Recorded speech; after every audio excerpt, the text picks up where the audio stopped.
A new game drops for the first time, and the excitement and anticipation are at its highest. The feeling of that new toy, the first time experiencing something really unique and different.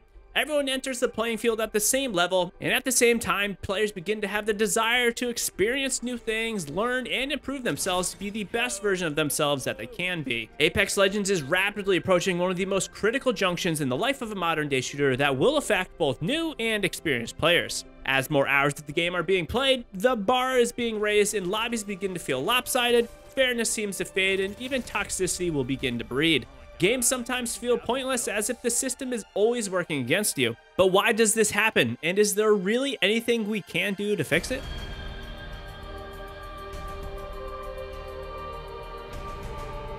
The more hours you put in, the better you become. It's what we all want, to play more and be better. On the other side of things, the competition is also becoming better. You and your opponents are literally building off of one another, but at some point, the level of improvement starts to feel like it isn't really there.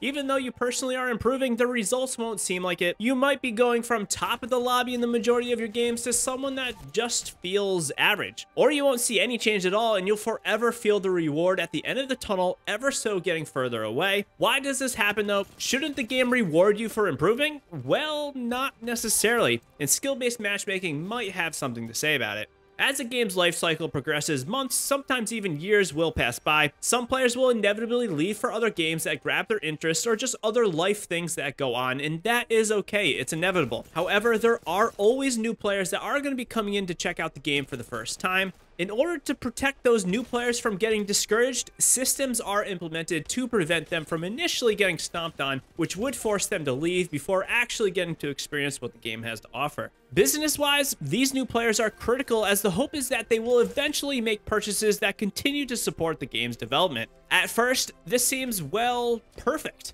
New players only play with new players or other less skilled players, and your average or experienced players are only going to be playing with one another. But what this really means is they are going to always be forced to play hard, and I mean hard. The longer the game is out, the more casual play dwindles down, because if you aren't trying your hardest, not using that ultimate weapon combo, or maybe not landing at the best spot on the map, you will be at a disadvantage. This is because more than likely at least someone in that 60-player lobby is doing just that.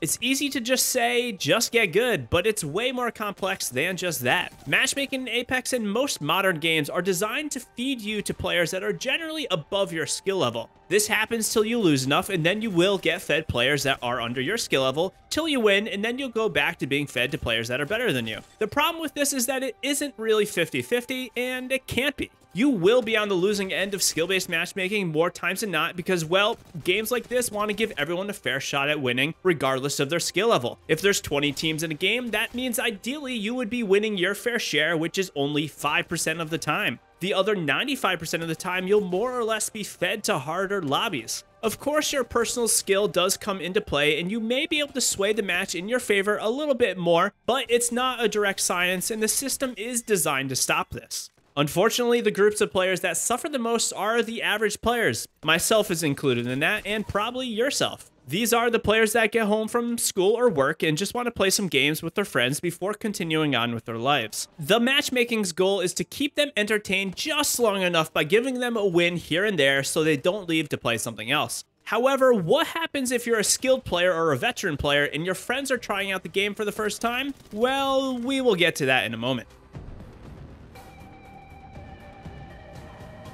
We've seen games like Fortnite go from a third-person shooter with an aspect of building to a third-person shooter with a dependence on mechanical building skills and techniques to outsmart your opponent in the most creative, hardest, and brutal ways possible. After taking an extended break off from a game like this, maybe 2 or 3 years, hopping back into it was like I never left, immediately thrown into the same lobbies that I was in when I left. Back then, I was getting outclassed by the system, which that and other reasons made me lose interest in the game. Going back, the ability to keep up with people that never stopped playing was impossible.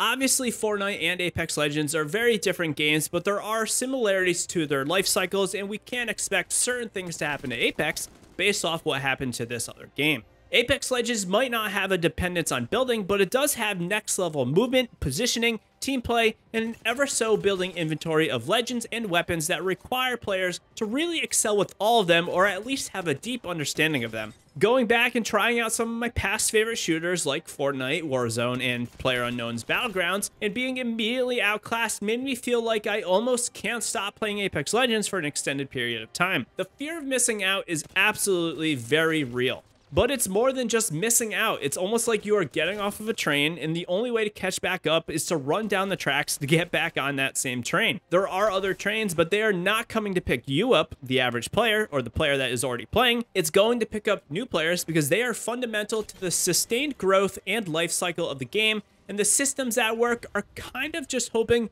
you'll end up playing anyway. Of course, this isn't really anything new though, and we can't expect certain things to happen to Apex Legends because the past is the future, and our future has already been determined by what has happened in the past from these past games.